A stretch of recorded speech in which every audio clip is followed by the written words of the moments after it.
I was 19 when I realized first love can mean first person I decide to rebuild from the ground up. Not in the cute rom-com way. In the, I know your passwords better than you know your own mind way. My name is Daniel, and this happened during my second year at a small state university in Colorado. I just transferred from community college after a pretty rough year. My dad died of a stroke, my mom started leaning on me for everything, and my long-term girlfriend cheated on me with a guy in my econ class. By the time I moved into campus housing, I was numb, broke, and walking around like background noise in everyone else's life. That's the headspace I was in when I met Leah. We met in the most harmless way possible, a student mental health workshop on resilience after loss. I went because there was free pizza and I didn't want to be alone in my dorm. She sat down next to me, hair in a messy bun, oversized gray hoodie, eyes the color of old glass bottles, washed out, but sharp. She laughed at one of the counselor's dumb icebreakers and mouthed, "This is so stupid." And for the first time in months, I actually smiled.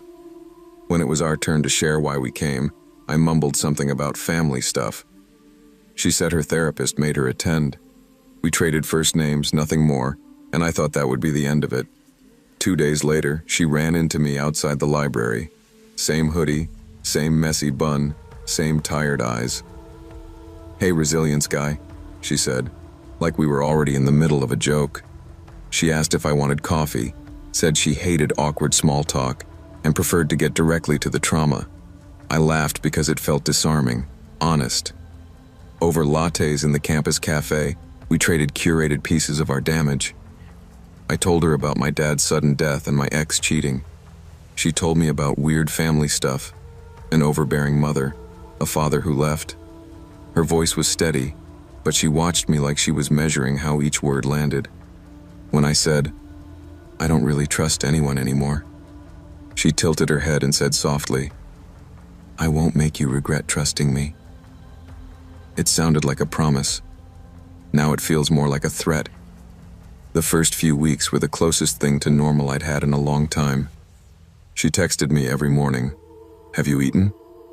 How did you sleep?" And at night she'd call just so we could fall asleep on the phone together. She said she liked hearing my breathing, that it calmed her. We weren't dating yet. We were just talking, though it felt deeper than any relationship I'd had. She showed up with soup when I was sick, highlighted my textbooks, sent me long, thoughtful messages about grief and how she understood feeling like people were temporary. When she finally said, "You're the first person I've ever felt safe with," I felt this heavy, warm responsibility anchor in my chest. When she asked me, very quietly, to be her boyfriend, I said yes before she finished the sentence. The first red flag looked like concern. My phone died one afternoon while I was in a 3-hour chemistry lab.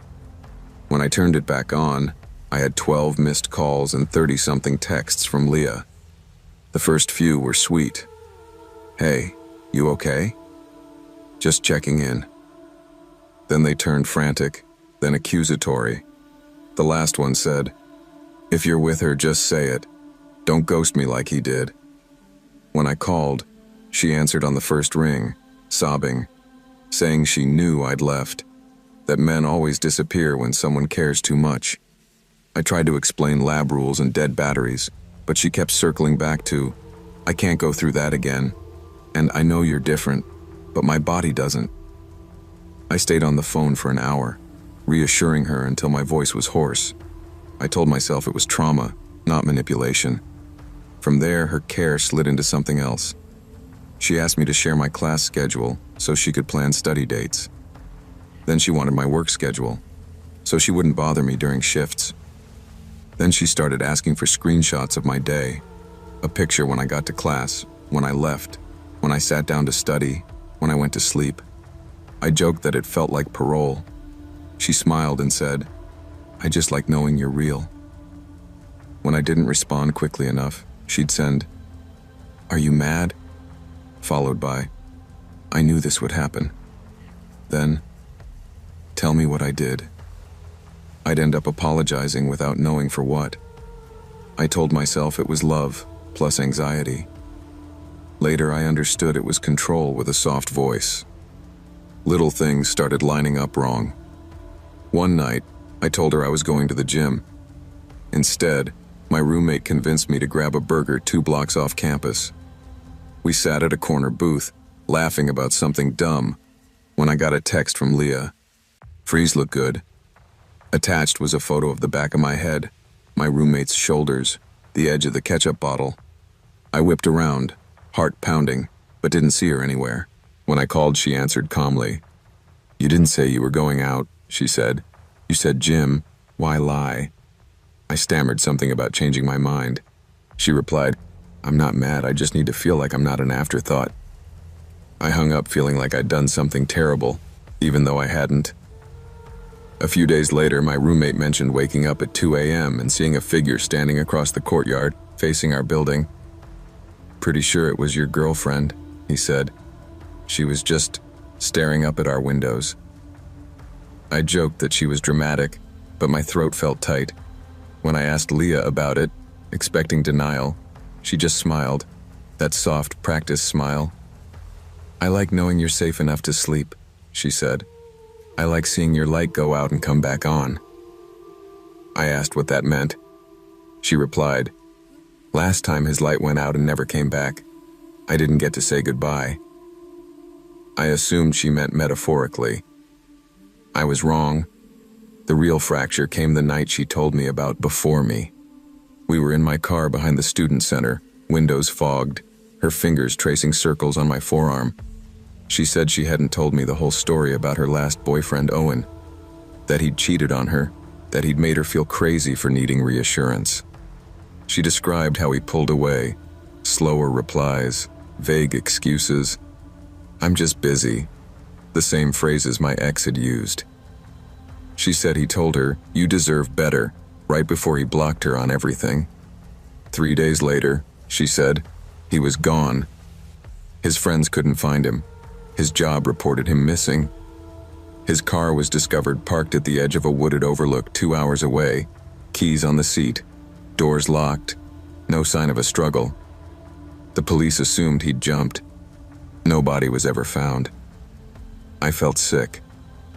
I asked if she was a suspect. She laughed, but it didn't sound amused. "I was the crazy ex, remember?" she said.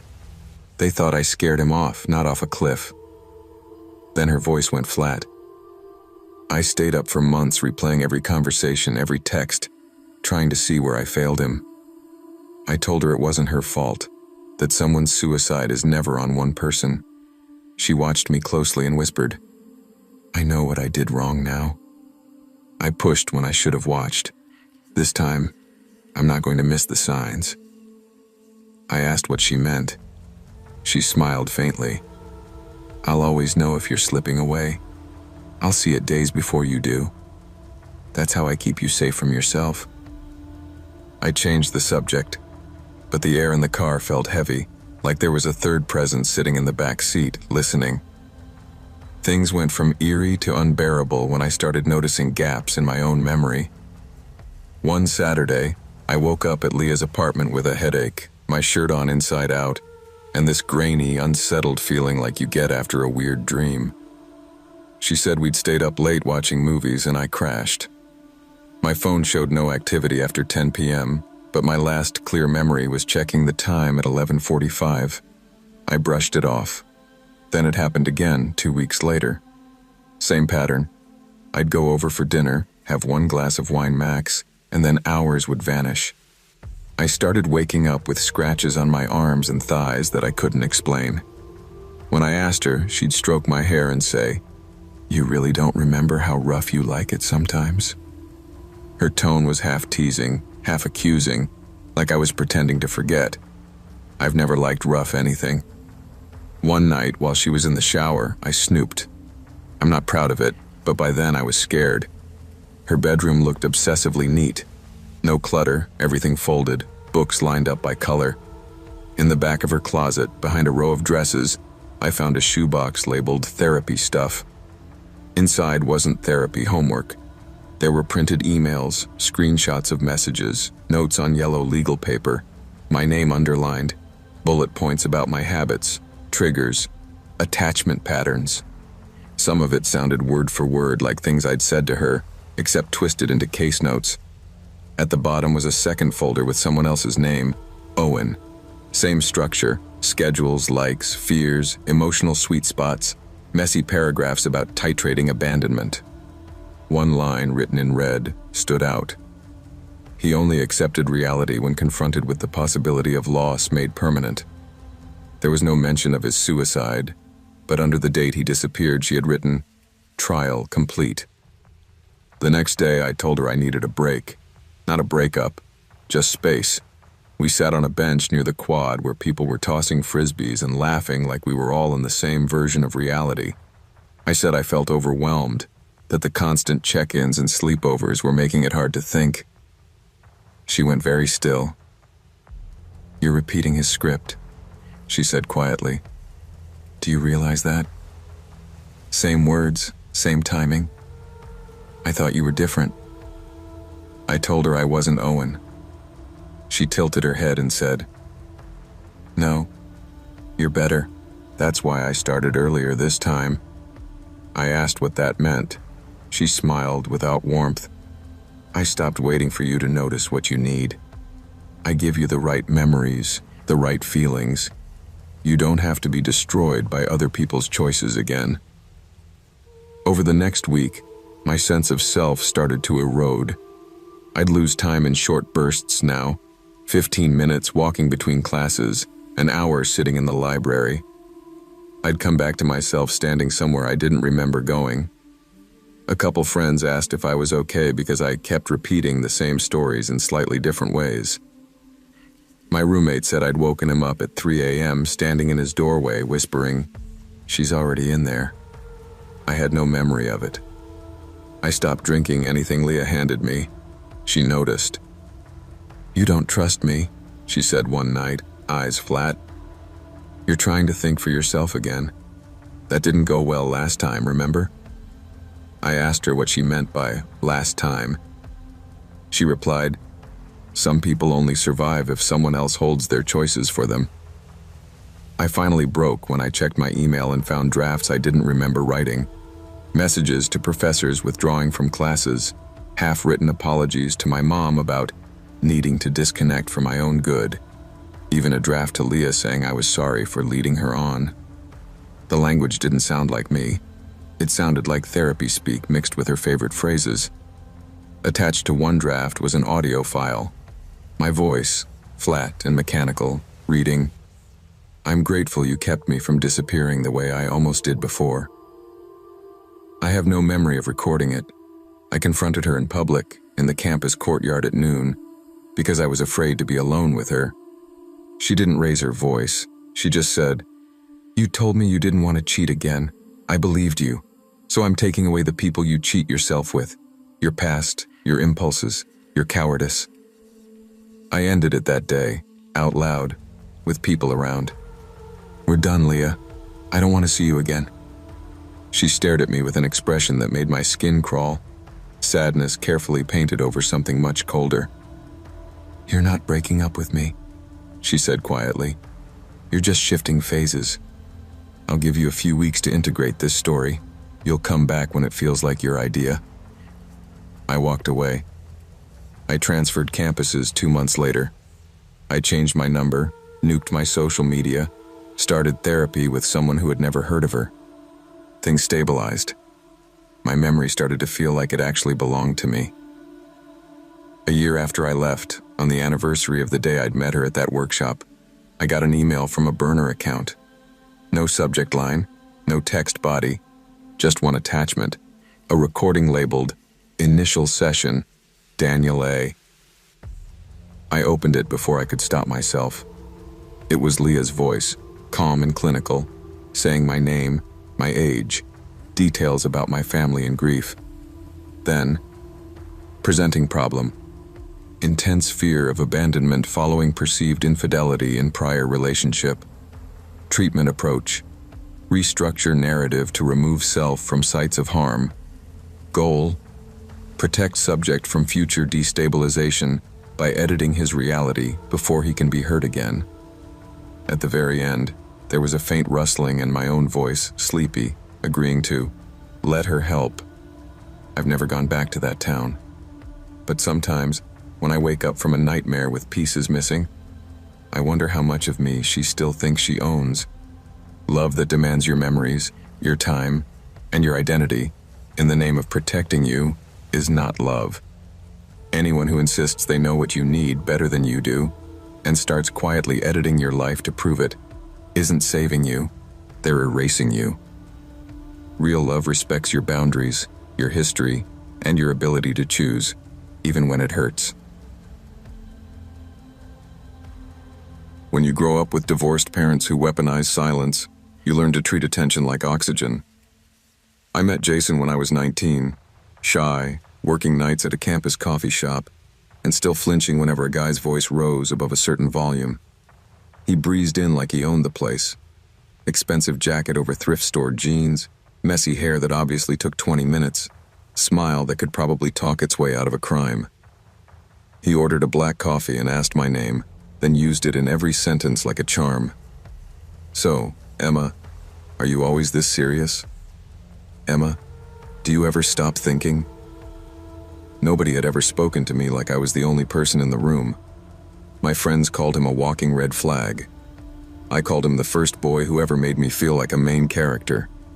We fell into a relationship fast, the way insecure people do with charming ones. He showed up outside my dorm with takeout and playlists. He introduced me to older friends who worked in consulting and real estate, guys who always met us in loud bars, who joked about clients like they were prey. Jason was protective in ways that felt flattering at first. He'd walk me home, wait outside my classes, delete guys' numbers from my phone in front of me. He banned me from talking to my ex. "I just know how men think," he'd say. "I'm keeping you safe." It took me a long time to realize he wasn't guarding me from other men. He was making sure no one could warn me about him. He told me I was his first real love. He said this right before he asked me to move in, right before he started borrowing money just until Friday, right before he got me to co-sign on a car. "Because my credit is crap, babe. My parents screwed me." Every time I hesitated, he'd flip a switch. Eyes wet, voice soft. "Everyone leaves me eventually. You're not like them, are you?" When I pushed back harder, he'd get mean. "You like being poor? You like being ordinary?" It was a cycle. Love bomb, guilt, insult, apology sex, repeat. If you've never been in that kind of relationship, it sounds obvious. Inside it, though, it just feels like trying not to drop any of the plates he keeps handing you. A year in, he surprised me with a weekend away at an eco-retreat, a few hours from the city. "We need to reconnect," he said. "No phones, no noise, just us." I was exhausted, broke, and constantly on edge, but the idea of him wanting to fix things sucker-punched me with hope. We drove out on a Friday afternoon, hours into increasingly rural backroads, until the radio turned to static and my phone lost signal. The retreat turned out to be a cluster of cabins in the woods, no other cars in the gravel lot, a hand-painted sign, "Serenity Haven, Tech-Free Healing." A woman in her 50s greeted us, smile too wide, eyes not reaching it. "You must be Jason," she said, hugging him like they'd met before. "And this is the one?" The one. I noticed the wording, filed it away. Inside the cabin, there were 2 twin beds pushed apart, a Bible on the nightstand, a printed list of rules for spiritual safety pinned on the wall. No phones, no meat, no leaving the grounds without permission. I laughed, thinking it was cheesy branding, and asked Jason if this was some kind of cult. He kissed my forehead, said, "Relax, Em. It's just a place I went to once when I was really messed up. They helped me. They'll help us." When I asked when that was, who they were, he changed the subject and unpacked like we were staying a month instead of 2 nights. The first strange thing happened at dinner. We were led to a communal hall where a dozen or so people sat silently, eating soup and bread. The woman from check-in, who introduced herself as Judith, spiritual caretaker, said, "Everyone, this is Jason and Emma. He's brought her here to do the work." Several heads turned, some pitying, some flat. One man, early 30s, tired face, mouthed, "Leave," very clearly at me, when Judith had her back turned. Jason squeezed my knee under the table hard enough to bruise. Later, when I asked him if he saw that, he said, "You're so paranoid. This is exactly why you need this place." That night, Judith took our phones for safekeeping, locking them in a wooden box. "We find it's easier to get honest without distractions," she said. When I joked about needing mine for Instagram, she didn't even smile. Jason pulled me aside after and said, "Please, Em, just try. For me." It was the "for me" that got me. I kept noticing little things, though. The way the other guests avoided my eyes. The faded photos on the wall. Couples smiling in front of the same dining hall door. Sometimes with Jason in the background, arm around a different woman each time. In one, he was barely older than me when we met, holding a blonde I'd never seen before like she was his entire world. The caption read, "Step 5, Surrendering Ego." I confronted him that second night. "You've been here with someone else," I said, shoving one of the frames at him. His face went blank for a second like a mask taken off. Then he chuckled. "Of course I have, Emma.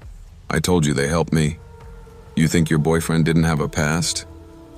I pointed at the woman in the photo. "Where is she now?" I asked. Silence. He stared at me for a long time before saying, "She couldn't commit. She left before the work really started." His tone made my skin crawl. That night when I couldn't sleep, I heard arguing downstairs. Jason's voice, low and tense, Judith's cutting through. "She's resistant. He always picks the resistant ones."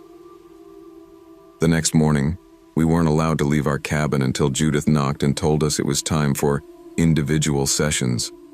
Jason went first. He walked out with her, kissed me on the top of my head. "Don't overthink," he said. "This is going to fix everything." Hours passed. No one came for me. When I finally opened the door, the compound felt wrong. Too quiet, too expectant. I headed for the dining hall, then stopped. The door to the basement, one I hadn't noticed before, was slightly ajar. Voices floated up. "She's young," Judith was saying. "You can get 3, maybe 4 years out of this one." Jason laughed. "If she doesn't run her mouth." A chair scraped. "Did you get rid of the last one?" he asked. Judith's answer was too soft for me to hear. My feet felt rooted to the floor. I don't remember deciding to go down there. I remember the smell, bleach and something coppery. The concrete floor.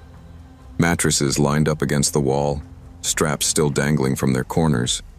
A metal table with paperwork, names, dates, bank balances, notes like "parents retired, own home, no close friends, history of anxiety." My name was on one of the files, thick with fresh pages. Attached was a printed email from my account that I didn't remember sending, titled "Emergency," addressed to my mother, explaining I was checking into a treatment center for a while and might not be reachable. It ended, "Please trust Jason. He knows what's best." My stomach turned. On a shelf were photos. Jason with girl after girl after girl, all in this same compound, all smiling stiffly. More recent ones showed no girls at all. Just him, older, Judith at his side, both wearing identical pendants. I flipped one over. On the back, in neat handwriting, "First love is the easiest to break." I heard footsteps above me and grabbed the sharpest thing I could find, a broken piece of shelving. When the basement door opened, I was halfway up the stairs. Jason's face appeared, smiling like he'd caught me sneaking dessert. "Hey babe, was just coming to get you." I hit him, hard, right across the eyebrow. He screamed, more in anger than pain, and I bolted. I don't remember the path through the woods. I remember branches clawing at my arms, my bare feet slamming rocks. Judith's voice behind me shouting things about ungratefulness and wasting an opportunity. Eventually, I reached a road and flagged down a trucker who took one look at my face and bleeding feet, shoved his phone into my hands and said, "Call whoever you have to." The police were complicated. They called Serenity Haven a therapeutic community with unorthodox practices. Jason claimed I was having a mental health episode and had misinterpreted everything. Without the basement still prepped, without the other girls, it became my word against his. The file with my email disappeared. I got my phone back, wiped clean. The old photos in the dining hall were gone when detectives went back. I did eventually press charges, not for attempted murder or human trafficking or whatever my nightmares insist it was, but for identity theft and fraud. When I found out he'd taken out a credit card in my name during our relationship, he got probation, he moved states. Our mutual friends told me I was overreacting, that he was trying to get better. Sometimes someone sends me a screenshot of his dating profile. Jason, 31, looking for my first real love. No drama. The comments are full of heart emojis. I'm a 39-year-old woman, and if you type my name into Google, you won't find anything interesting. That's probably for the best. The most important thing that's ever happened to me lives somewhere between a private horror story and a long, slow lesson in how easy it is to lose yourself when someone else is busy rewriting you. For context, I'm a trauma counselor. I work with people who have survived things no one should have to. I have degrees, training, supervision. I know the language of manipulation, gaslighting, love bombing. I teach people how to spot it. And yet, a few years ago, I walked straight into it like every textbook warning had been printed in invisible ink. I met him through a professional networking group, one of those mental health practitioners' discussion spaces.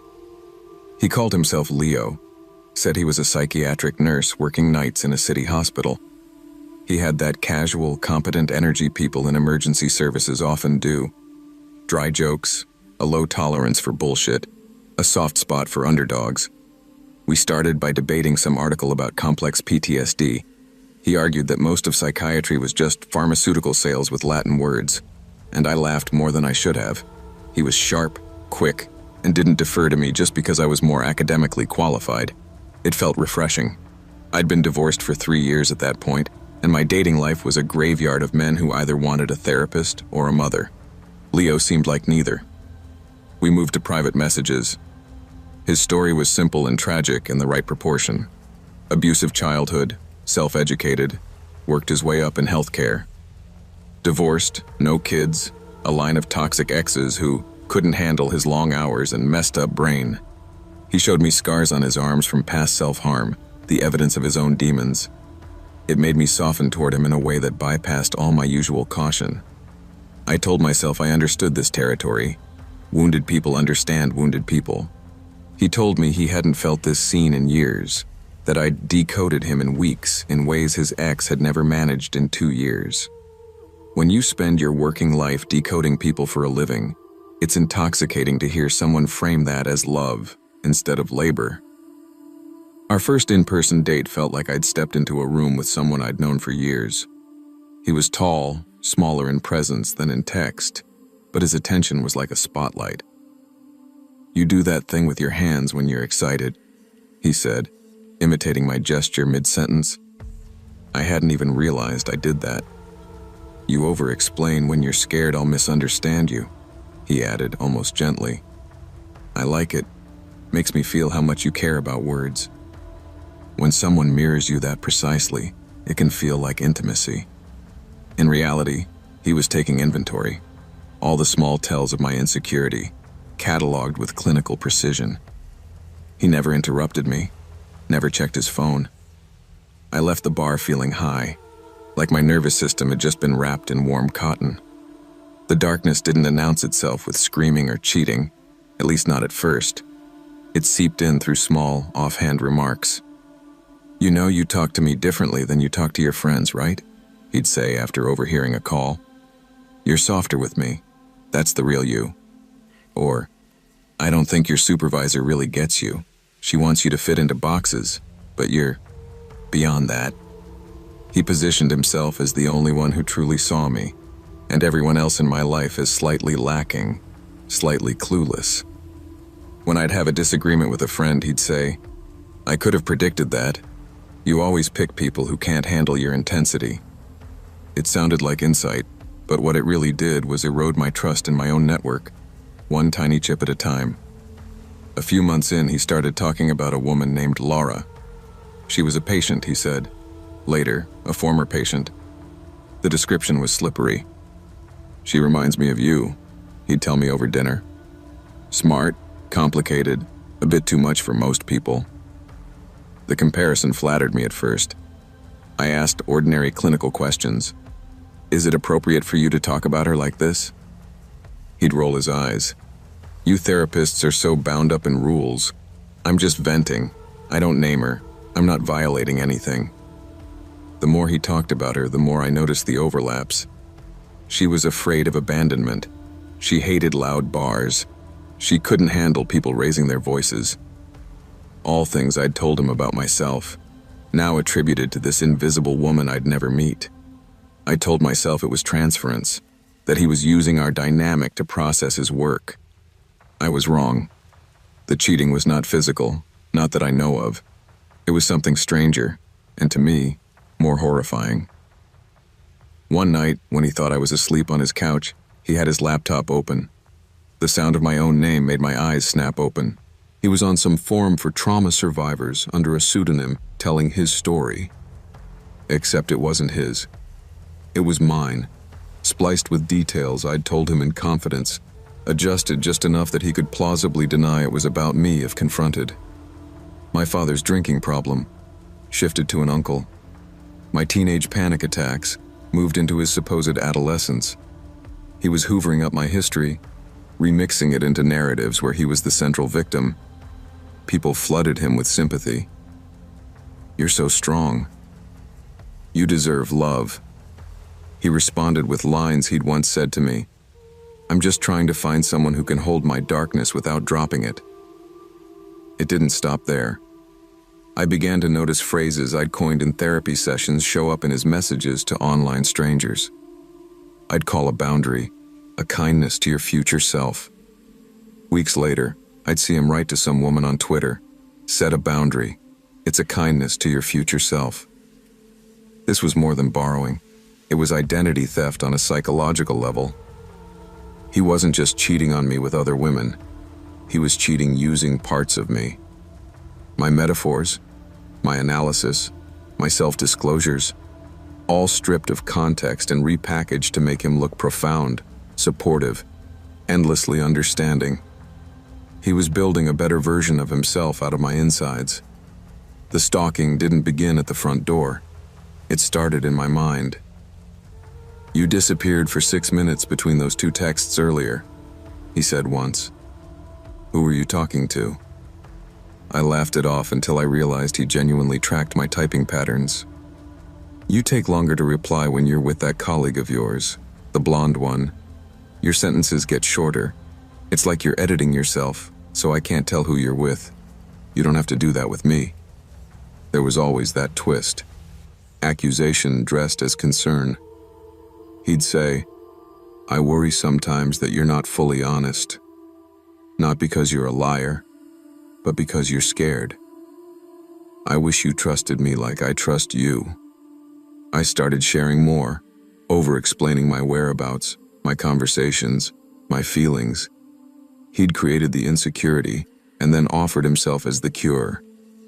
The first time I tried to pull away, he got sick. Not dramatically. Just vague chest pains, panic attacks that would strike when I hadn't answered in an hour. "It started when you said you needed space," he told me. "My therapist says it might be abandonment trauma. It's fine, I'll deal with it. Don't let my broken brain control your choices." That sentence was a masterpiece. It blamed me without blaming me. It told me I was literally making him ill while simultaneously praising my independence. I stayed. Of course I did. I spent my days coaxing people not to internalize guilt for others' reactions. It was perversely easy to fail to extend that compassion to myself. The real break came from a woman I only know as Kay. She emailed me using my work address, subject line, "You don't know me, but you need to read this." She told me she'd been in an online support group for ex-partners of narcissists. Someone had shared screenshots of a man named Leo who'd been love-bombing her, using highly specific therapeutic language and telling a story about his history with a cold intellectual ex who weaponized psychology against him. The phrases rang a bell for her. They rang a bell for me too, when she attached them. They were my words.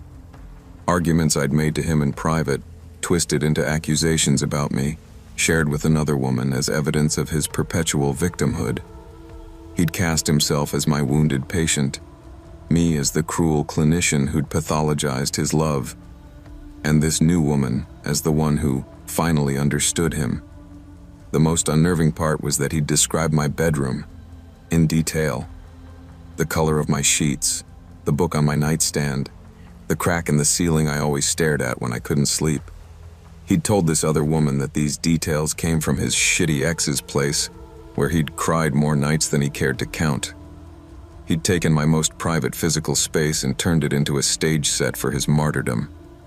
I confronted him, this time not in person, but through a long written message. I laid out everything: the identity theft, the emotional triangulation, the way he used my story as emotional currency with strangers. He replied with a wall of text that might as well have been cut and pasted from a manual on gaslighting. I was projecting. I was pathologizing normal human behavior. I was too stuck in therapist mode to see that real relationships are messy, not clinical. At one point he wrote, "You do realize you're not the only person who's ever said these things to me, right? Maybe you're not as unique as you think." That line gutted me more than the rest. Not because I believed him, but because I realized how many others there must have been. Women who thought they were the first to hear his confessions, the first to be trusted with his trauma, the first to be told, "No one's ever seen me like you do." He was a serial monogamist in narrative, polyamorous in emotional predation. He never abandoned you. He just quietly started rehearsing you in someone else's inbox before you'd even had time to feel him pull away. Leaving him wasn't clean. I blocked him on everything, changed passwords, told my friends and supervisor the full story, so there would be no isolated shame for him to weaponize later. He made 2 attempts to get back in, once via a fake client inquiry at my practice, once via a burner account on the professional forum where we'd met. Both times, his tone was conciliatory, world-weary.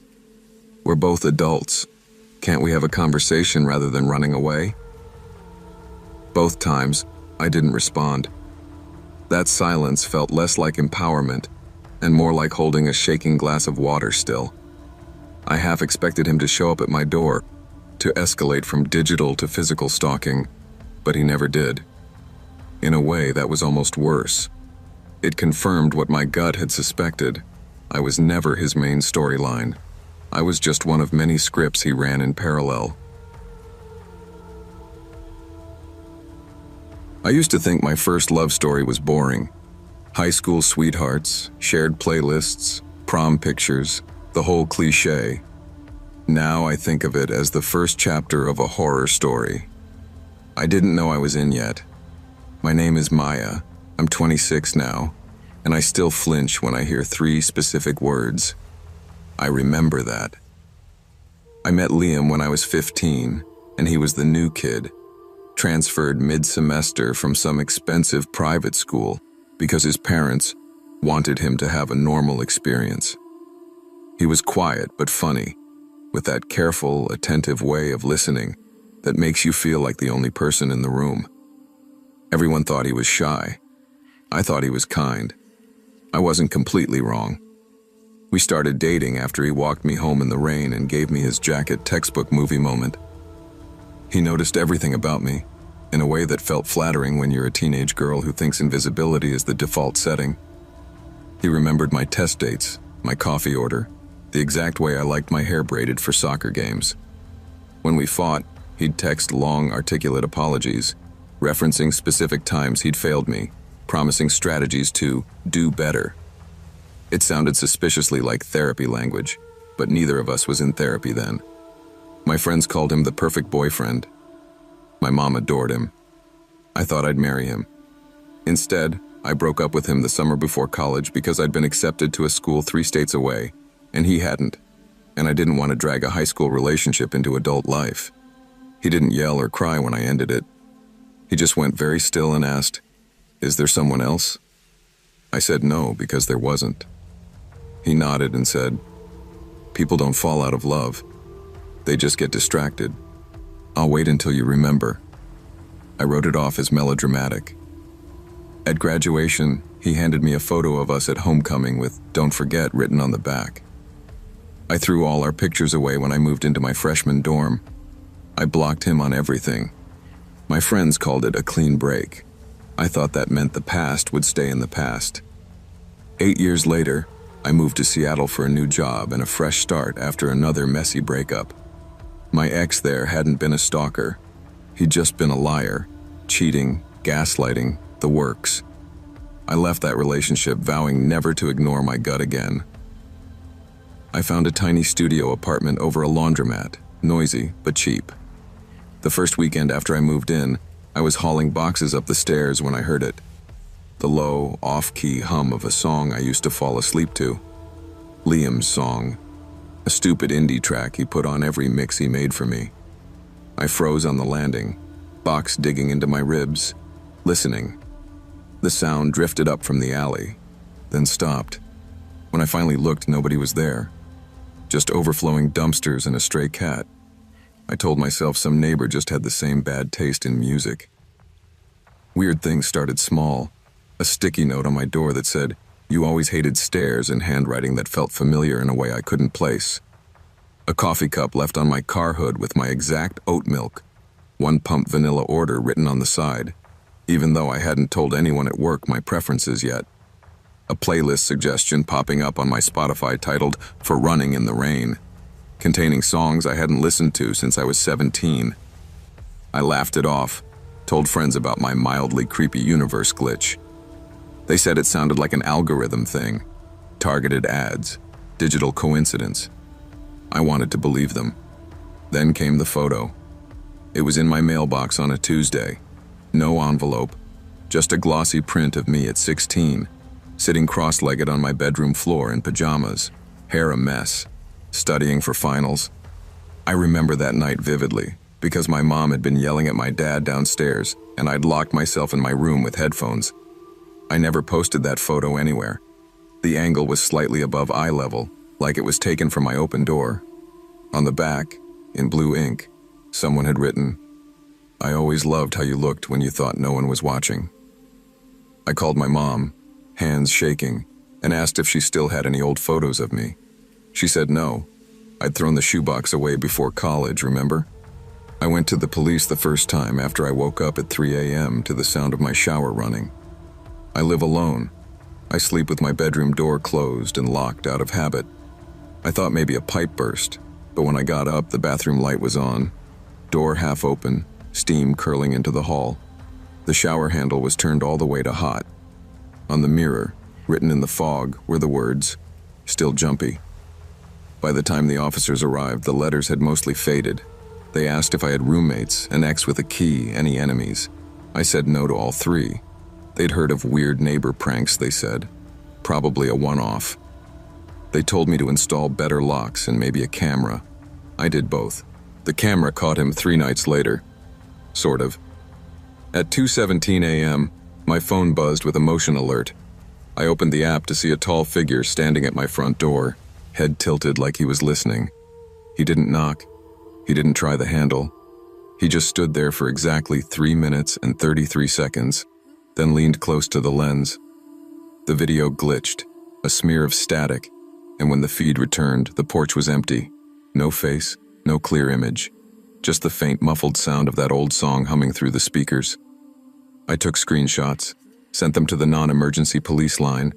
They said they'd add it to the report.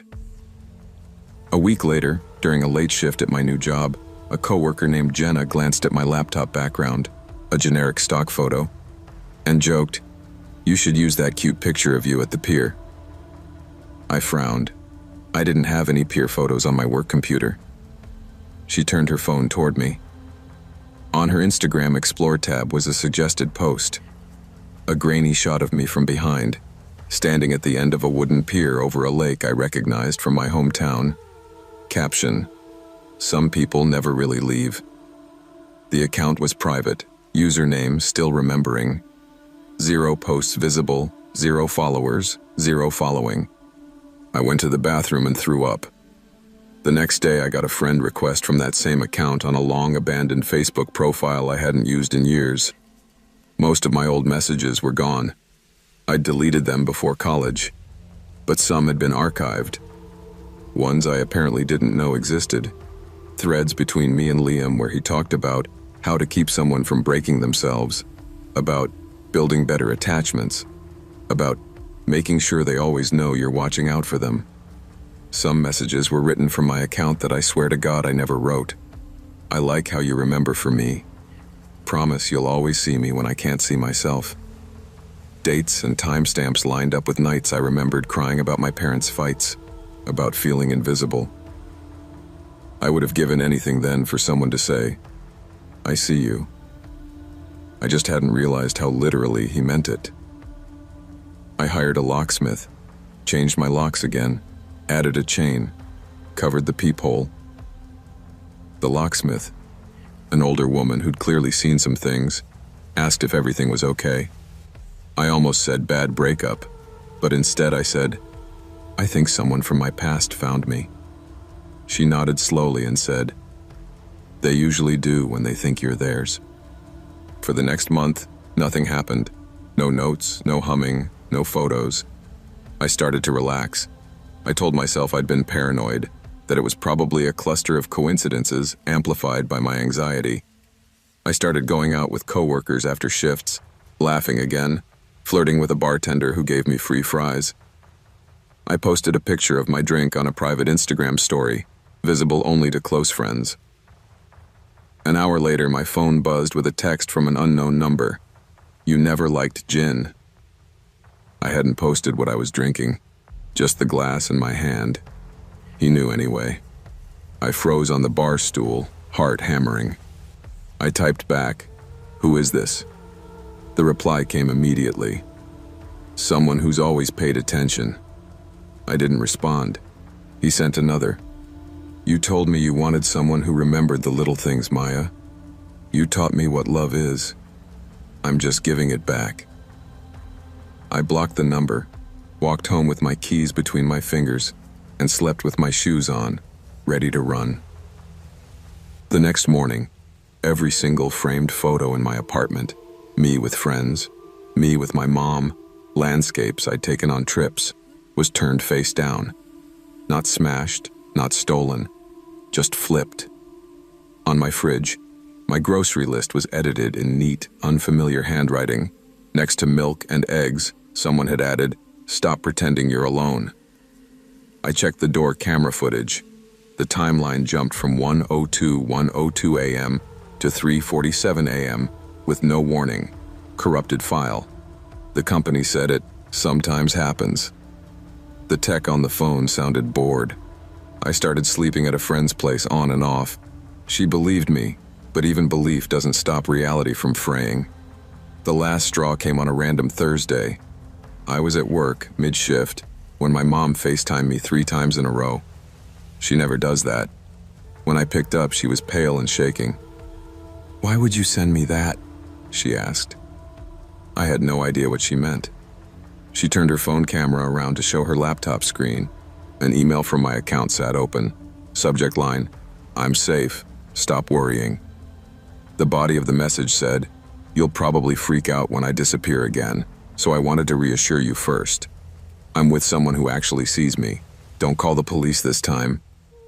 Attached was a photo of my front door, slightly ajar, my sneakers on the mat. Timestamp that morning, 4:03 a.m. I had been asleep at my friend's house then, with her dog snoring against my legs. That night, I drove back to my apartment with Jenna and my friend from work. We packed everything that mattered into boxes and suitcases in under 2 hours. I didn't bother folding anything. On my bed, under the pillow, I found a folded piece of paper. It was a photocopy of an old note from high school, the first time I'd ever told Liam I loved him, in messy teenage handwriting.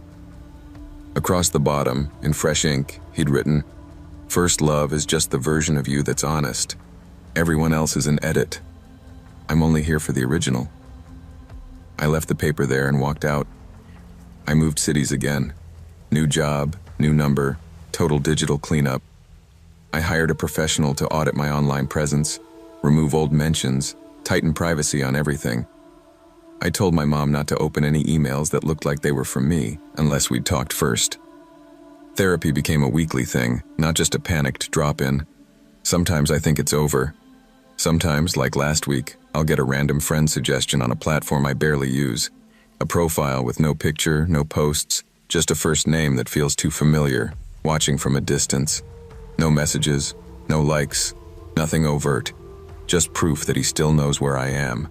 That he's waiting for the moment I'm lonely enough to mistake surveillance for care again. Your first love can leave fingerprints on your idea of what love should look like, but attention is not the same as safety, and memory is not the same as devotion. If someone insists only they truly see you, while slowly cutting you off from everyone else, that's not romantic. It's a cage. Don't confuse being remembered with being respected. If you feel watched instead of witnessed, listen to that fear, and get out.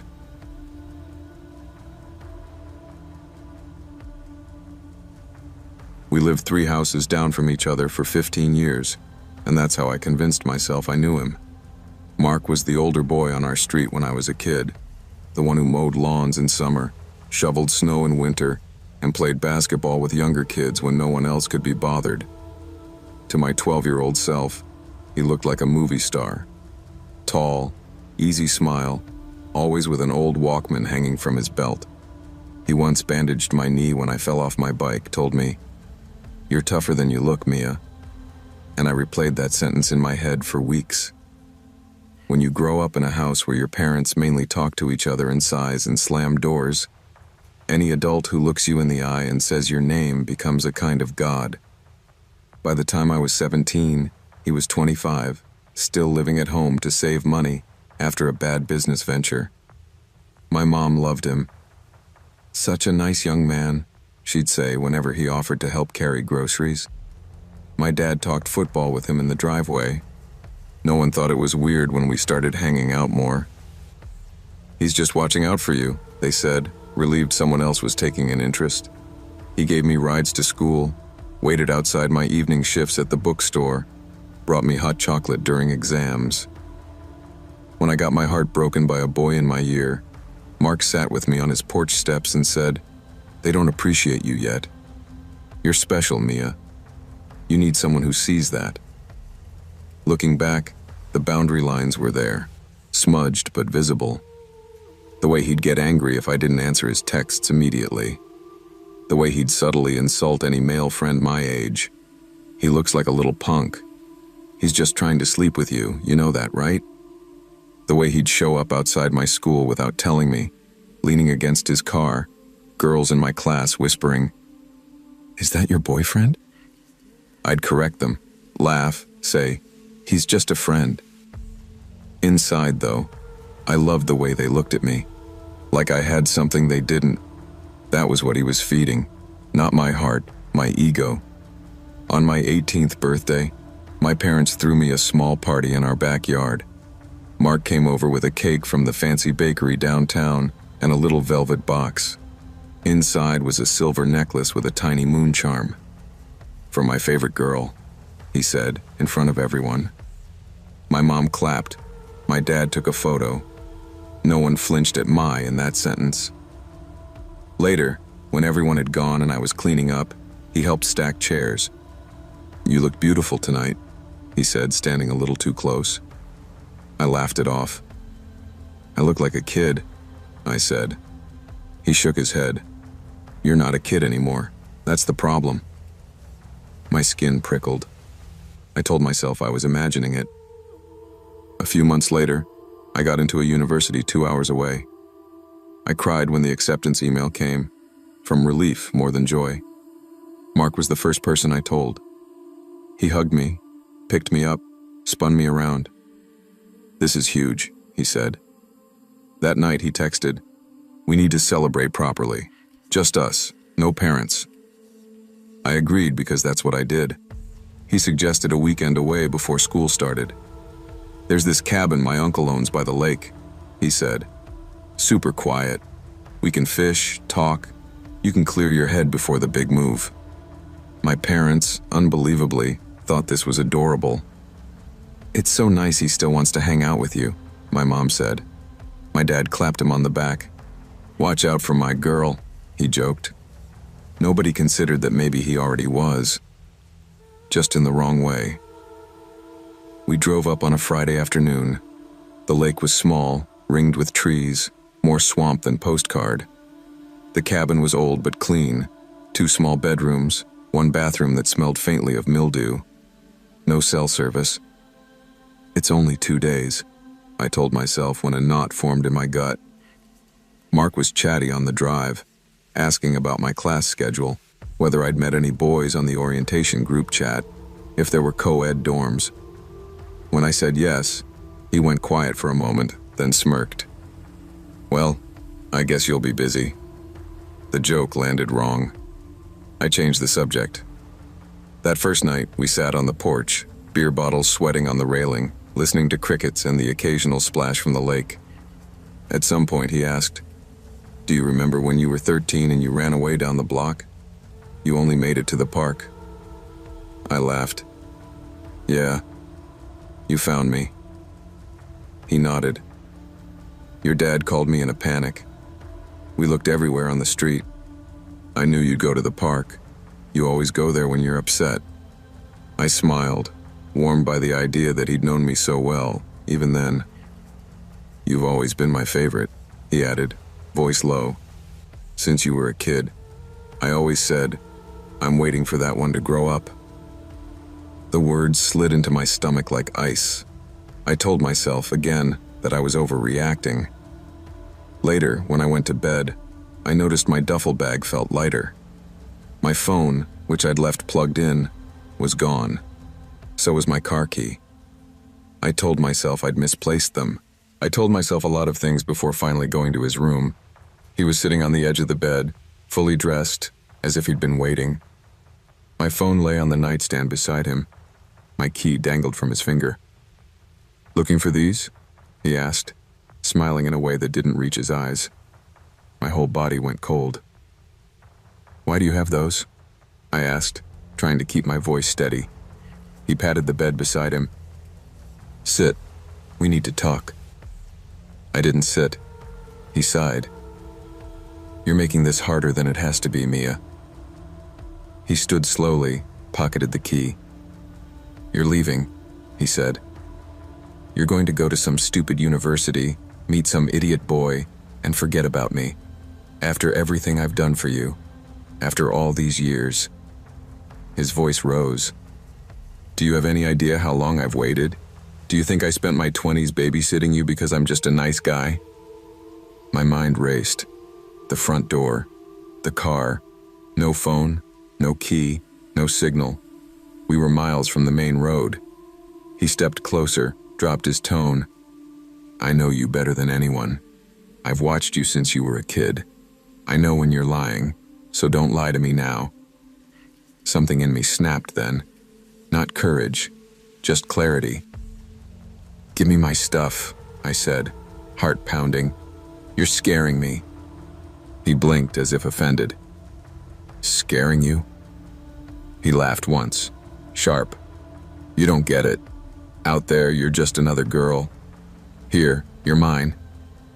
I bolted. Instinct more than decision. I made it to the front door before he grabbed me by the arm so hard I felt something pull. He shoved me against the wall, face an inch from mine. His eyes were wet, wild. "Don't make me do something we'll both regret," he said. "Just stay. Just for a while. You'll see. It's better here. No one leaves me. Not you."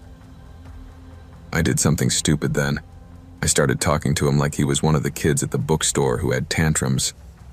Okay, I said, hands up. "I won't go. I'll stay. Just..." Let me go to the bathroom first, please. He stared at me, searching my face for a lie. Years of training under his watch paid off. I knew how to make my voice small, my eyes soft. Eventually, he let go. "Don't lock the door," he said. "I don't like doors between us." My hands shook so hard I had trouble turning the handle. The bathroom had a tiny window above the shower, barely big enough for a child. The lock was old, rusted. I climbed onto the toilet, pushed. It didn't budge.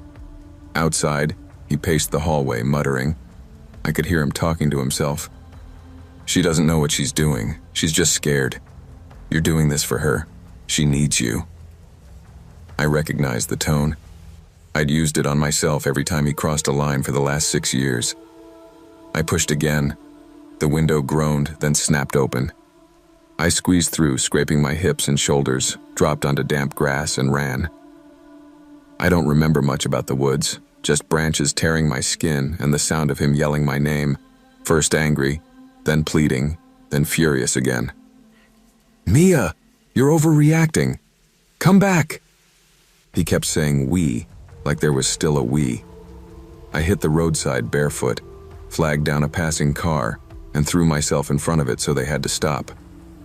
An older couple took one look at me, bleeding, wild-eyed, and pulled me inside, locked the doors, handed me a phone. When the police arrived at the cabin, Mark was sitting on the porch, drinking a beer, acting confused. "She just freaked out," he said. "She's always been dramatic." Everyone wanted to minimize it. "He didn't touch you," they said.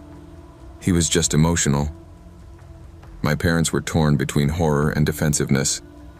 "We knew him," my mom kept repeating, as if that meant anything. He was charged with unlawful restraint and tampering with a vehicle, pled down to something smaller. He got counseling. I got nightmares. The worst part was hearing the neighbors talk. He was always so nice. He must have been in love. As if that explained locking up an 18-year-old girl in a cabin to keep her from leaving. A year later, I got a message request on social media from a teenage girl whose profile picture showed my old street in the background. "Hey," it read, "you don't know me, but Mark talks about you all the time, says you made up the stuff about him, just wanted you to know you ruined his life. He said you used to flirt with him when you were like 14. That's messed up." I blocked her. Then I blocked my hometown in my mind.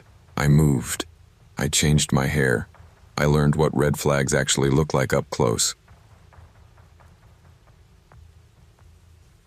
Back when I was 22, I thought first love meant something pure.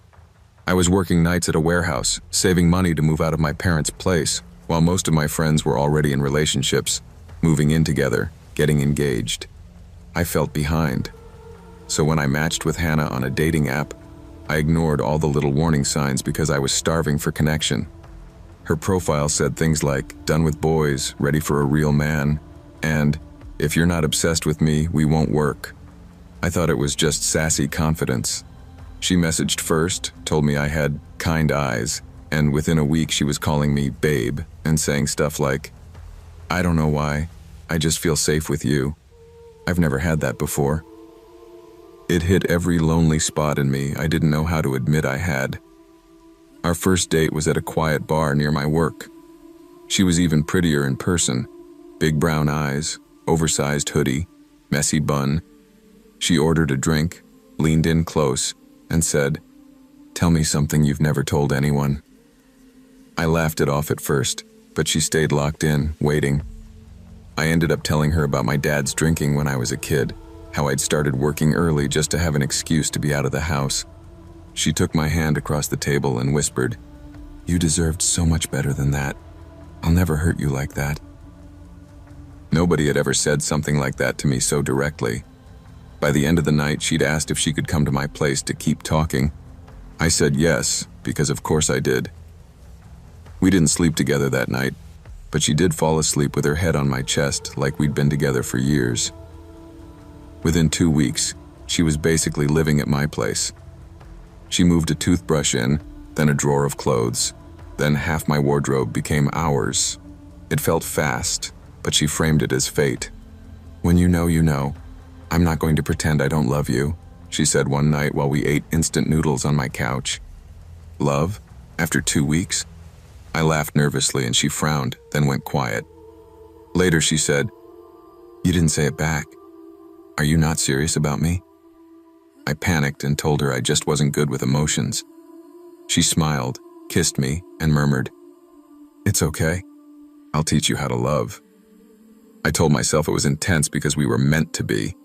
Truth was, I was already scared of upsetting her. The controlling stuff started so slowly I almost missed it. First, it was her asking who I was texting. Then it was little digs about my female coworkers. She seems too touchy. I don't like her. Then she started saying things like, "Your friends are bad for your mental health. They don't get you like I do. When you're with them, you come back weird with me." If I mentioned grabbing a beer with the guys after work, she'd get teary. "It's fine, go. I'll just be here alone, trying not to spiral." So I stayed home more. When my best friend texted, "Dude, we never see you anymore. You good?" I said, "Yeah, just busy." I wasn't busy. I was being slowly isolated by someone who insisted it was love. The first time we fought, it was over nothing. I'd forgotten to answer a text because I was on a forklift. I came back to my phone at break and had 15 missed calls and messages like, "Where are you? Who are you with?" So this is how it is. When I called, she answered on the first ring, already crying. "You just disappear. My ex used to do that when he was cheating. I can't go through that again." I apologized so many times I lost count, promising to text even on the toilet if that's what she needed. "I'm just scared of losing you," she sniffed. "You're my first real love. Don't make me feel crazy." She said crazy like it was a joke, but it didn't feel like one when she immediately demanded my phone password, so we never have to doubt each other again. Once she had my password, the tone changed.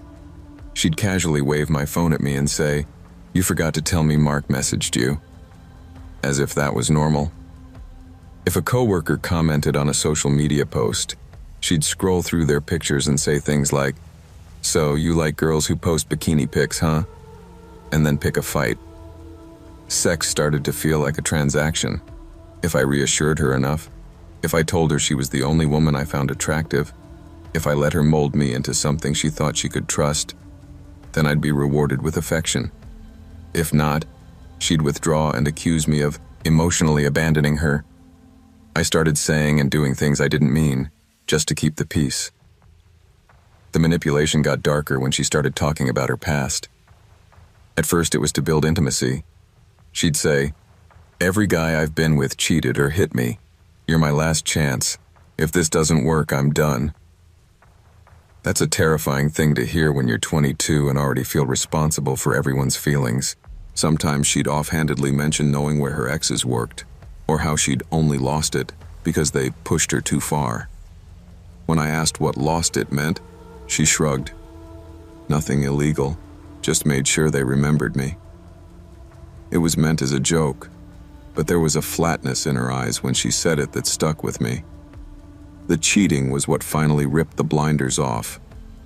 It started with small weirdnesses, her taking her phone to the bathroom, suddenly having girls' nights with friends I'd never heard of, locking her screen when I walked by.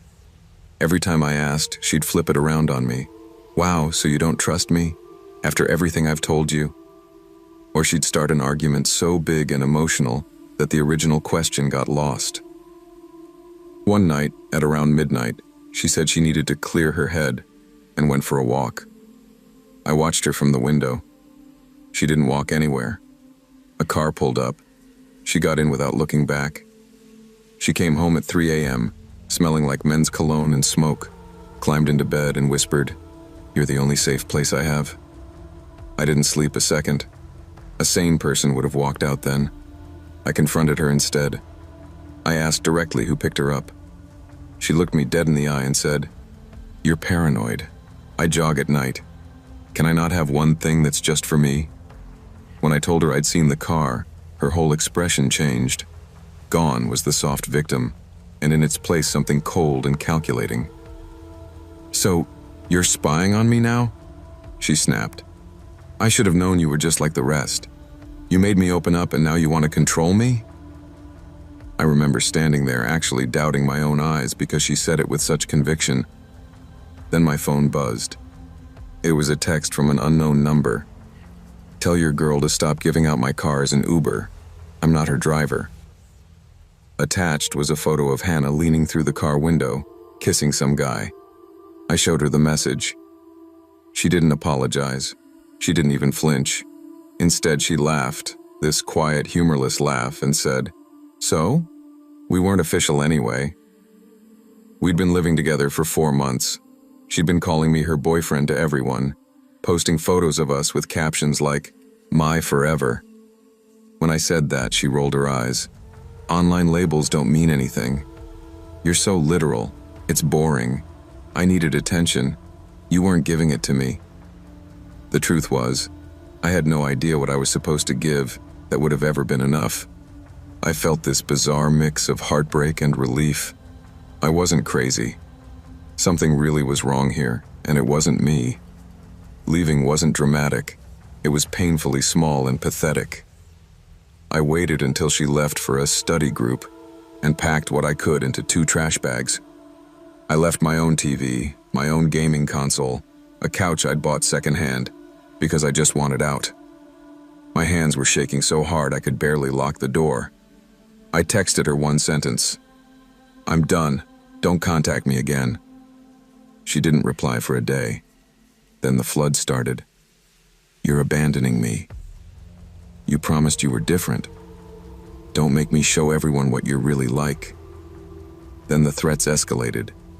She told my friends I was controlling and had anger issues, hinted to my mother that I'd hit her, I never had, and messaged every woman who interacted with me online saying, "Be careful, he's abusive." The projection would have been funny if it wasn't so dangerous. For about 3 months, I lived in constant fear she'd show up at my work or tell a story that would stick. I changed my number, locked down all my social media, told my boss and close friends everything so nothing could blindside them. Slowly, the noise died down. She moved on to someone else, evident from a mutual friend's post about Hannah's new man who finally treated her right. I clicked his profile once, saw a familiar pattern. Soft, quiet guy, trauma in his past, already posting about how he'd never loved like this before after a month, and closed it. I wanted to warn him, but I also remembered how I'd clung to her when people tried to warn me. Years later, I still flinch when someone says, "You're my everything," too soon. I've done therapy, sat in rooms where professionals patiently unpacked how someone can weaponize their pain and call it love. I don't hate Hannah. I hate who I let myself become around her. Someone who ignored his own instincts just to avoid being alone. Someone who thought being needed was the same thing as being loved.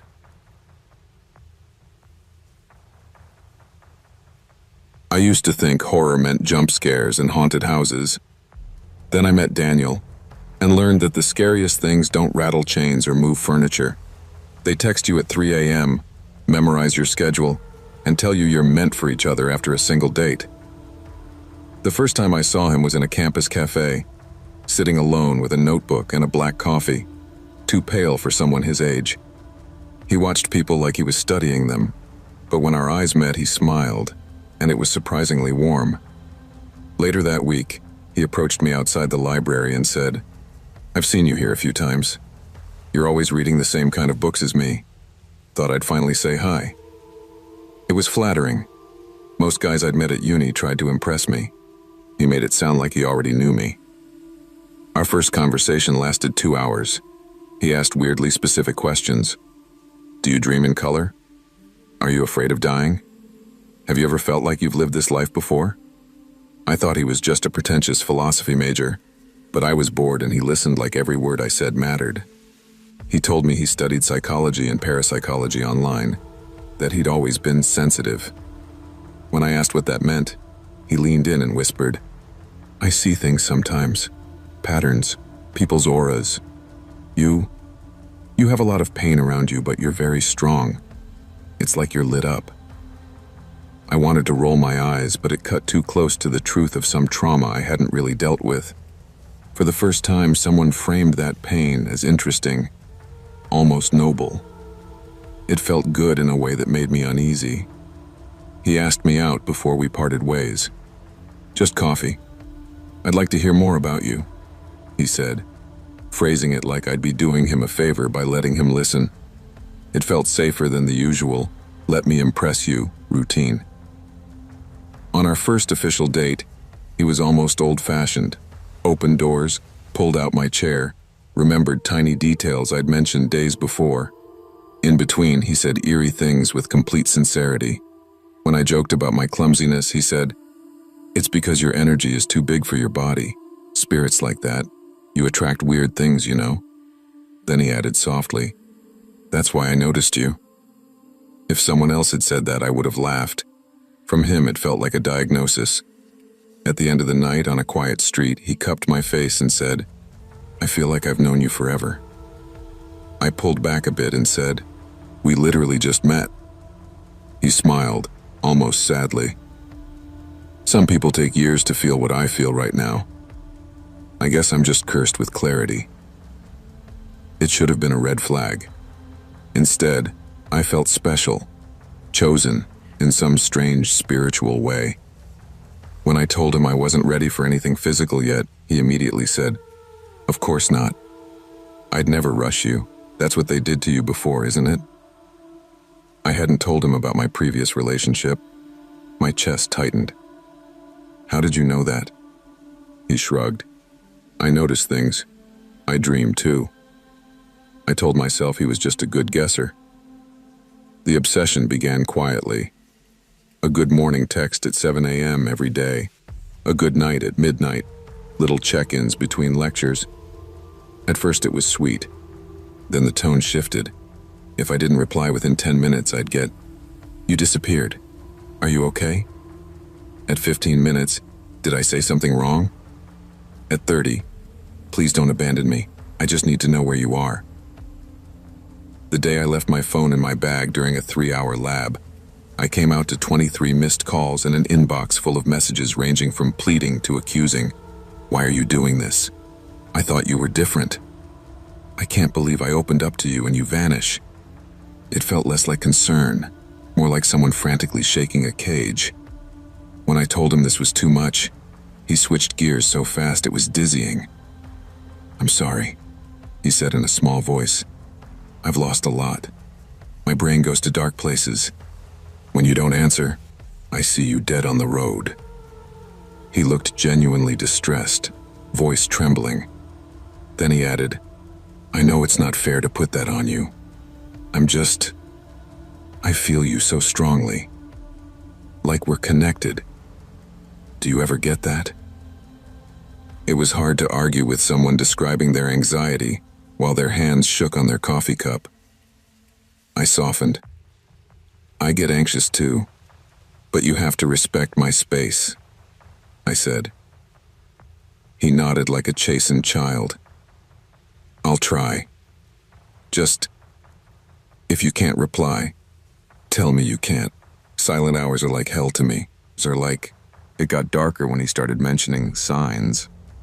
One night, after I'd gone out with friends and ignored my phone for a few hours, he sent, "A glass shattered in my sink when you left." My room went cold. I knew something bad was happening. When I saw that at 2 a.m., I felt this small, irrational spike of guilt, like my absence had literally cracked his world. Another time, I turned up late to meet him and he said, "I knew you were close. The lights flickered in my hallway. They always do when you're near." I tried to laugh it off. "You think I control the electricity now?" He just looked at me very seriously and said, "Don't pretend you don't feel it too. You're haunted. That's why I was drawn to you. I'm supposed to help you." It was framed like a rescue, but it felt like being studied. I tried to break things off a month in. I told him gently that I wasn't in a place for a relationship and that I felt overwhelmed. His face went blank for a moment, and then he smiled. Too wide, too quick. "Oh, is this a test?" he asked. To see if I'll abandon you like the others? I said no. I meant it. The smile melted into tears, fast. He grabbed my hand across the cafe table and whispered, "You can't. I've seen what happens if you walk away. I had a dream about it. There was blood. Please, don't make that real." The words hit me like a cold wave. It sounded like a threat wrapped in desperation. I froze. People were around us. He was crying, saying, "You're scaring me," felt cruel in that moment. I backed down, said maybe we should go slower instead. His tears stopped almost instantly, like someone had flicked a switch.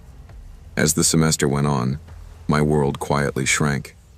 He started dropping by everywhere I went. The library, the cafe where I worked, even the grocery store. If I said it was a coincidence, he'd grin and say, "Maybe we're just on the same wavelength." But the timing was too precise, too often. Once, I slipped into a building I'd never mentioned to him for an extra study session and got a text as I sat down. "You look tired, you should eat."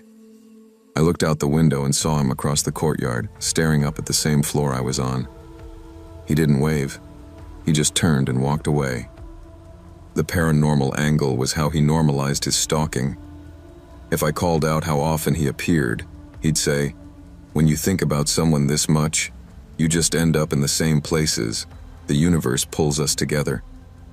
When I told him I needed a few days without seeing him, he'd reply, "I tried, but every time I shut my eyes, I see you in danger. You can call it crazy, but I've been right before. My grandmother used to say we're touched. We feel death before it happens." He started casually referencing people in his past who died suddenly. An uncle, a neighbor, and implying he'd felt something off just before they passed. The subtext was clear. If I ignored his warnings, if I stepped out of the orbit he'd built, something terrible might happen, and he would have seen it coming. I began having nightmares. In them, I'd be walking home and feel watched. I'd turn, see no one, but lights would flicker in hallways, my phone would buzz with unknown numbers, and a voice I recognized would whisper, "I told you I'd always find you." I'd wake up, heart hammering, and see 3 missed calls from him in the middle of the night. When I asked why he kept calling so late, he said, "I always wake up at 3:15 when your energy spikes. That's when the veil is thinnest. That's when spirits are loudest. I just need to hear your voice to know you're still here."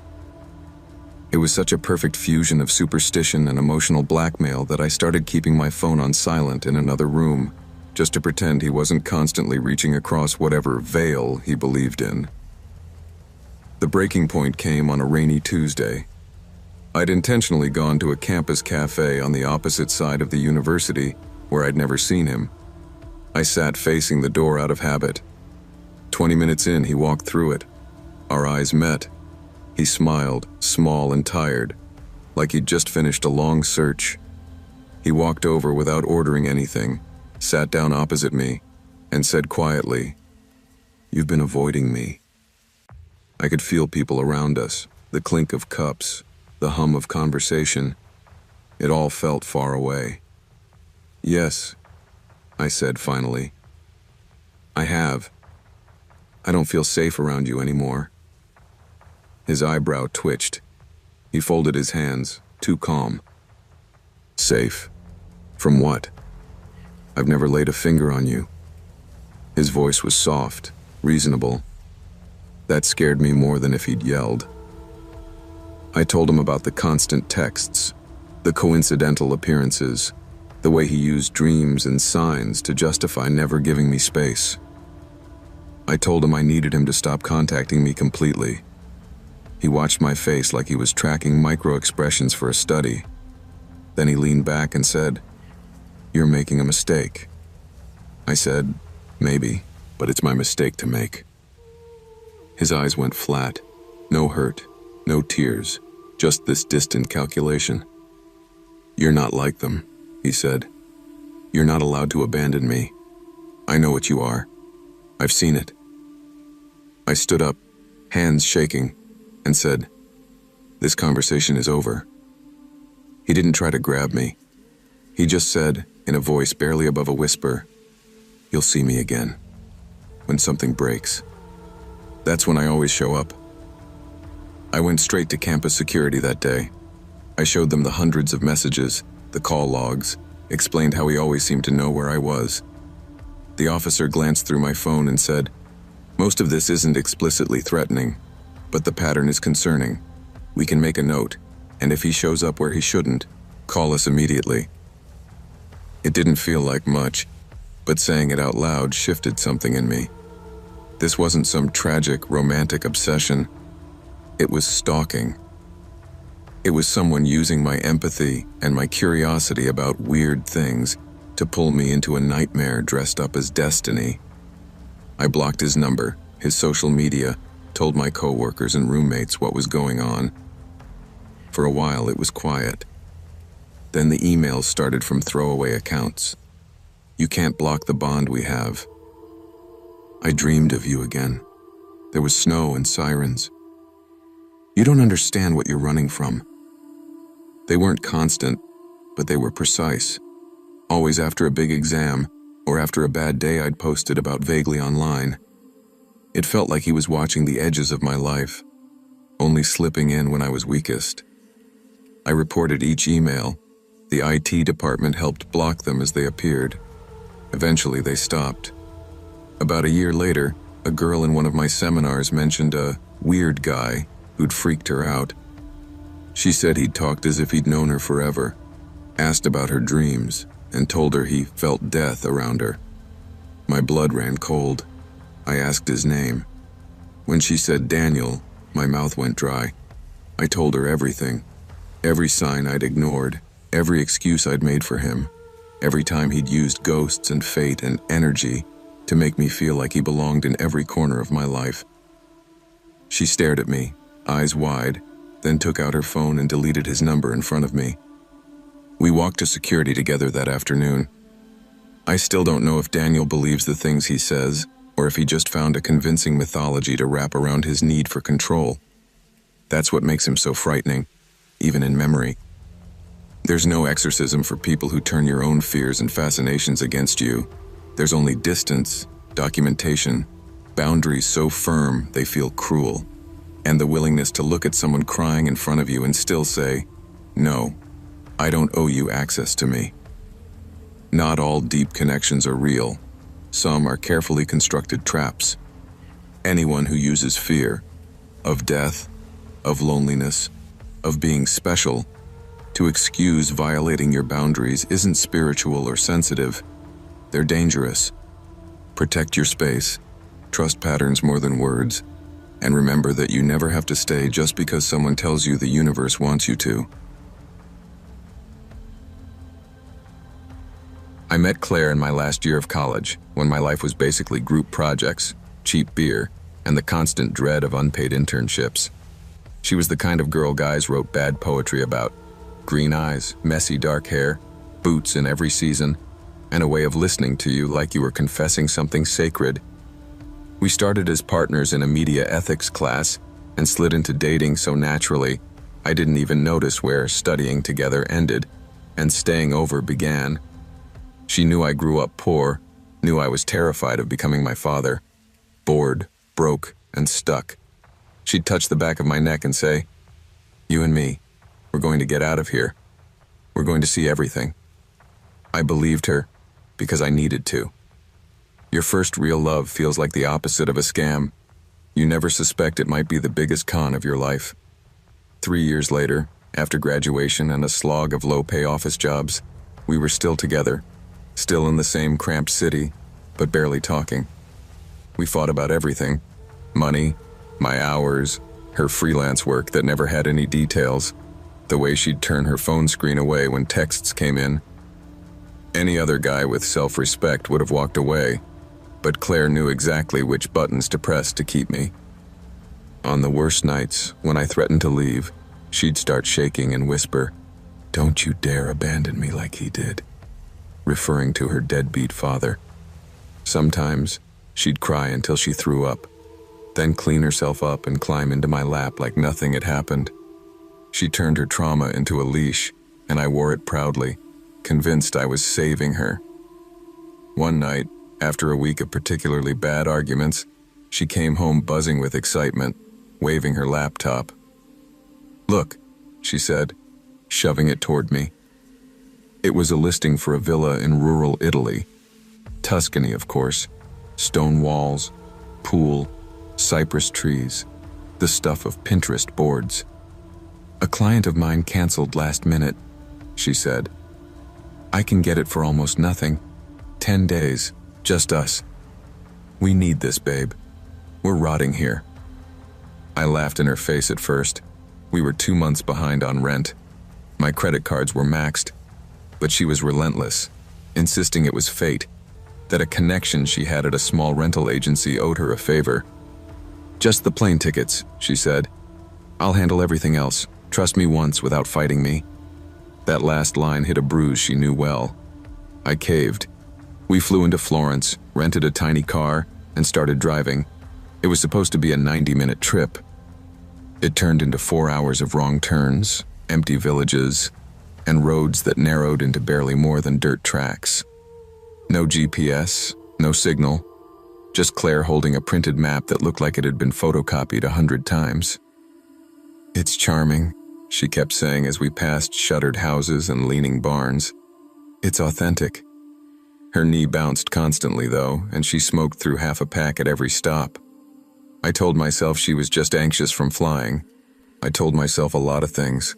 Love is mostly storytelling, and I was the only one bothered that mine didn't match the facts. By the time we reached the villa, the sun was low and my shoulders hurt from clenching. The place looked like a stock photo. Honeyed stone, perfect vines climbing the walls, flower boxes, a pool catching the sunset just right. It was so perfect it crossed the line into uncanny. Inside, it smelled like new cleaning products and old wood, and everything looked like it had been placed for a photo shoot 5 minutes before we walked in. Folded blankets, a bowl of lemons, wine already opened. I made some joke about hidden cameras, waiting for her laugh. Instead, she went quiet, walked into the kitchen, and ran her fingers along the knives in the block like she was counting them. "This is what we deserve," she said softly. "Finally." There was no property manager waiting, no cheerful welcome, just a note on the counter. "Keys are in the dish. Enjoy the peace." I checked the doors and windows out of habit. Claire poured wine, kicked off her boots, and put on music from her phone. We cooked pasta with whatever we found in the pantry, swam naked in the freezing pool under a sky so full of stars it felt fake, and ended up tangled in that antique bed, sweating and drunk and whispering half-serious apologies for every fight we'd had.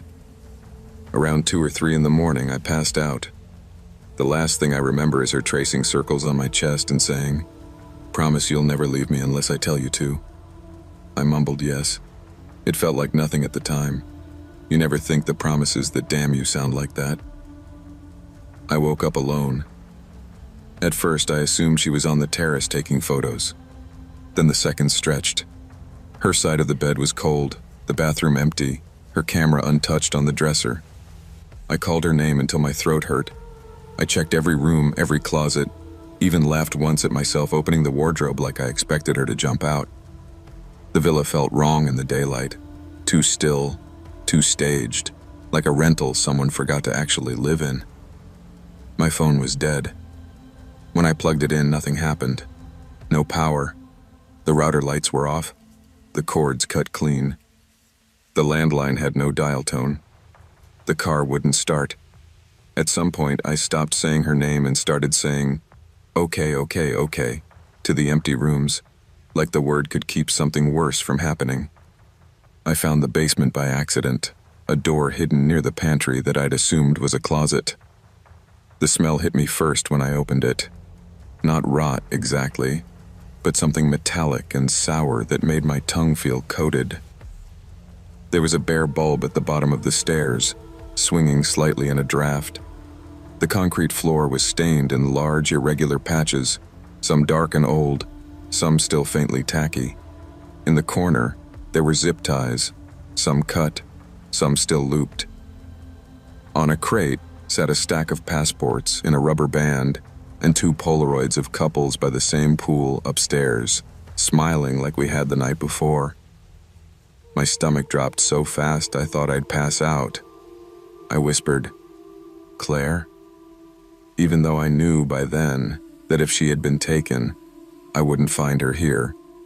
When the knock came an hour later, I almost cried from relief.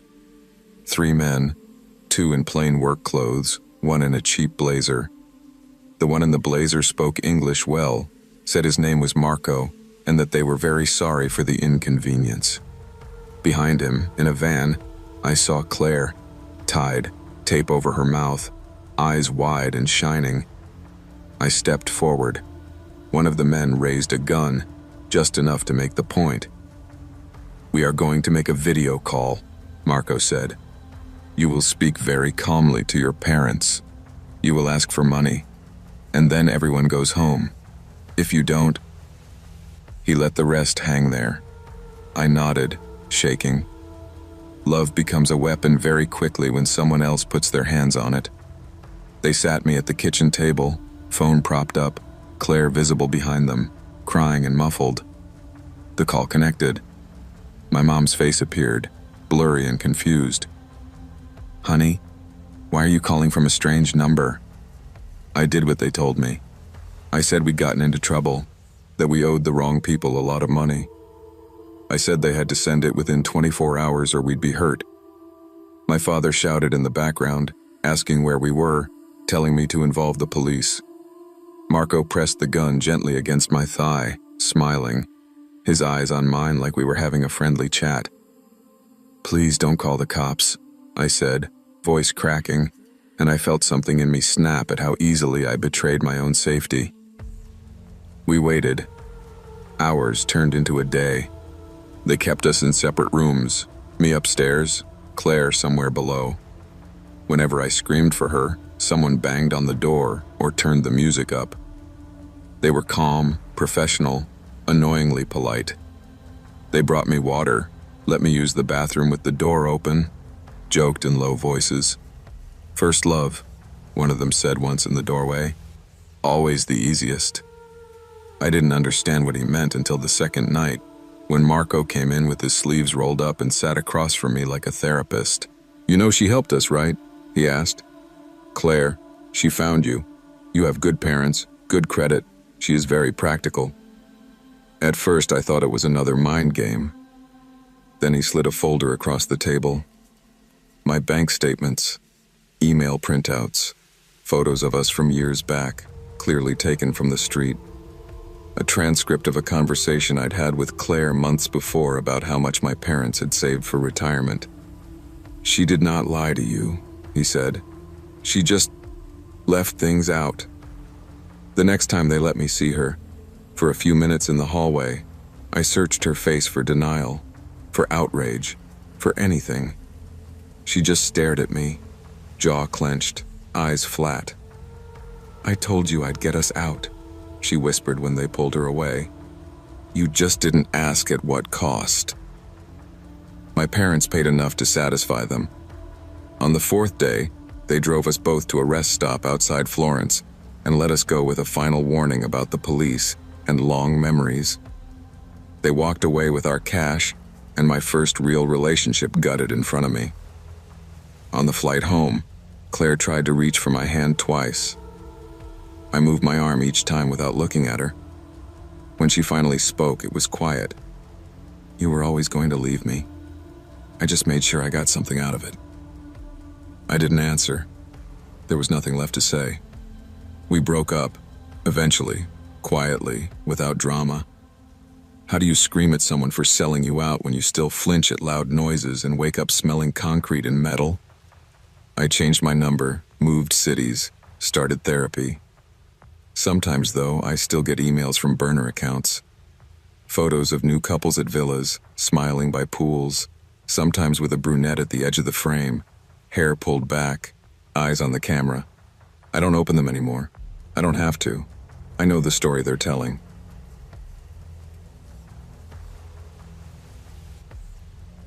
I didn't think I'd ever be telling strangers on the internet about my love life at 76, but here we are. My granddaughter calls this content, but to me it's just the only way I can get a heavy memory out of my chest. You should know a few things about me first. I was married to the same man for 48 years. I lived through 2 recessions and 1 war, and I buried my husband myself. I thought I knew what men were, how they moved, how they lied, and how they loved. It turns out I'd only ever met one good one. After my husband Robert died, the silence was the worst part. The house, which had always felt full, suddenly sounded like a hotel corridor at 3 a.m., all echoes and no life. My son bought me an iPad, so you won't get lonely, Mum. What I actually got was a front row seat to modern loneliness in high definition. I joined a widows group on Facebook because I didn't know what else to do with the thing. That's where I first saw him. Peter H., 61, retired architect, widowed. His profile photo looked like someone from a medical advert. Silver hair, soft smile, a dog in his arms. He'd written a comment under a post about anniversaries. Grief doesn't shrink.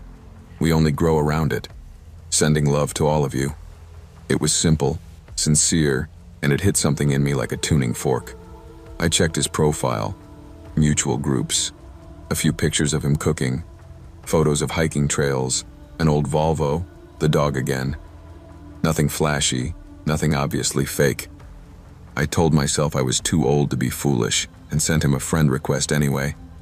My fingers cold with something like teenage dread. He messaged me first. Emily? Lovely name. Thank you for the ad. I hope this doesn't sound forward, but you have the kindest eyes I've seen in a long time. I stared at that line far too long. I checked every word like I was inspecting fruit at the market. Kindest eyes. Long time. Nothing obscene. Nothing urgent. He wrote like a man who had learned patience the hard way. Over the next weeks, he became a little routine. Morning. How did you sleep? Evening. What's the one good thing that happened today? Sometimes it was as small as the kettle didn't leak. He always responded as if it was profound. We traded grief stories, small confessions, and he never once tried to rush anything. He'd say, "We're old. We know there's no need to race if there's something real." It felt grounded, like I'd stumbled into a quiet room away from the noise of everything else. We graduated from messages to video calls. His face matched his photos, lines on the forehead, creases by the eyes, the dog nudging into frame. He'd laugh and say, "Morgan's jealous of the new woman in my life." His house looked ordinary, bookshelves, slightly yellow walls, an ugly plaid sofa. No luxury cars, no glitter. He told me he'd lost his wife to cancer 5 years back. I spent 2 years drinking myself stupid. Then one morning I realized she'd hated waste. So I stopped. She would have slapped me sober. The way he told it, he was wounded but functional. A healed fracture, not a festering wound. We talked about maybe meeting in the city halfway between us. Coffee, a walk by the river, daylight and public places. He never pushed for more, and that restraint was precisely what allowed me to trust him. The first hairline crack appeared in the most mundane way. I'm a nosy old woman when I want to be, and one night I clicked on his friends list. I expected to see a typical assortment of family and colleagues. Instead, I saw widow after widow. Lost my husband to COVID. Widowed at 55. Newly single, trying again. Dozens of them. All older women, mostly alone in their profile pictures. It could have been normal.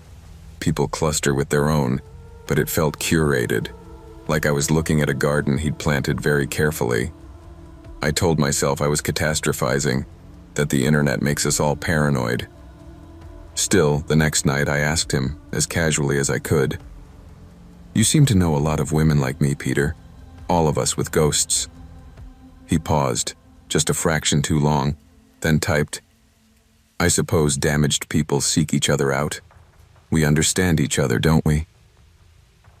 We finally met in person at a riverside cafe. In real life, he looked exactly like himself, which almost made things worse. Same soft smile, same steady gaze. He brought me a small bouquet of wildflowers. Nothing expensive, and a book of poetry he said had helped him sleep after his wife passed. "I thought you might like it if the nights get heavy," he said. We talked for 3 hours. He remembered every small thing I'd ever told him. My dislike of olives, the fact that my husband proposed to me in the rain, the way my left knee clicks when I stand. That level of attention feels like love when you're starved of it. Now I understand it can also be another thing. Data. He was taking notes just as carefully as I was taking comfort. The second crack came a week later, through something as petty as a typo. He sent me a message. "How are you holding up after your MRI today?" I froze, staring at the screen. I had not had an MRI. I had never mentioned any medical procedure except a blood test years ago. I responded, "What MRI, dear?" The typing bubble appeared and disappeared 3 times. Eventually he wrote, "Oh God, I'm so sorry I mixed you up with another friend. She's having some health issues. That was dreadful of me. Please forgive my old brain." It was plausible. People confuse threads all the time, but the pit in my stomach went cold, mixed me up. With another widow? Another woman whose schedule and health he was memorizing? The real break came from a woman named Margaret, whom I'd never met. She messaged me out of nowhere. "Hi, I'm sorry to bother you, but I think we have a problem in common. Do you know a man named Peter H., with a dog called Morgan?" My heart hammered so loudly I could hear it in my ears. We got on a call, 2 strangers with the same tremor in their voices. She told me her story, which sounded uncomfortably like mine. Same group, same gentle words, same dead wife, same river cafe. She'd gone further, though. She'd lent him £3,000 when he'd had a frozen account issue, and his pension payment was delayed.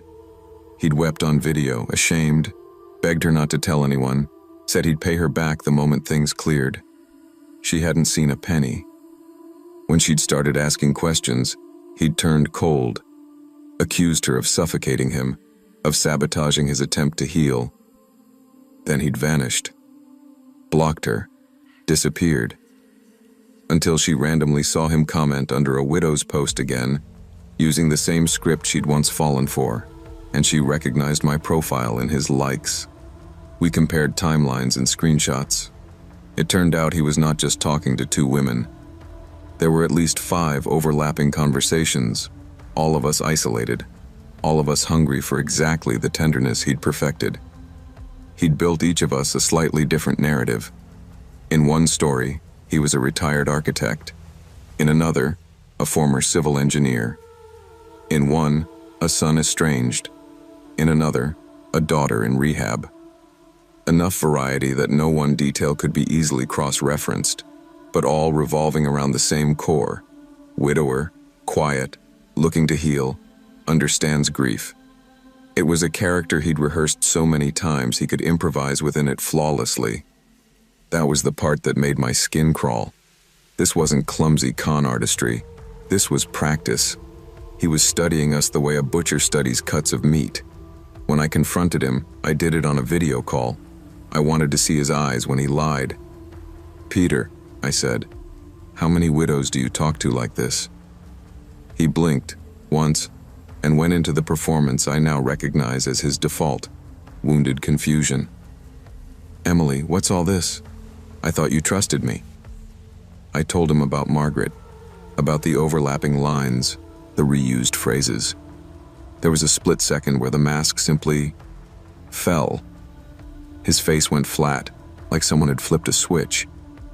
His voice lost the softness and came out cold and clipped. "You lonely women talk to each other too much," he said. "That's the problem with your generation. You can't just take what you're given and be grateful." My throat burned.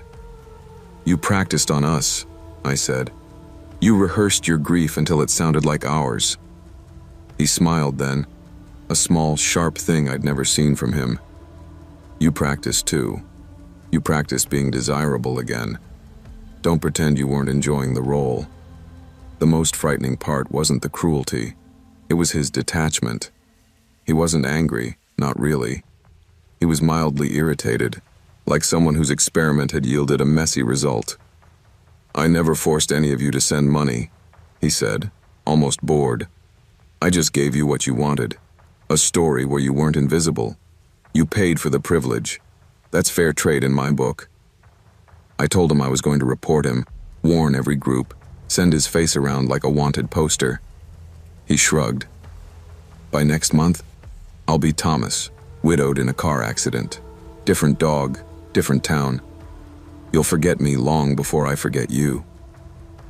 There was no remorse, only calculation and a sick kind of pride in his own adaptability.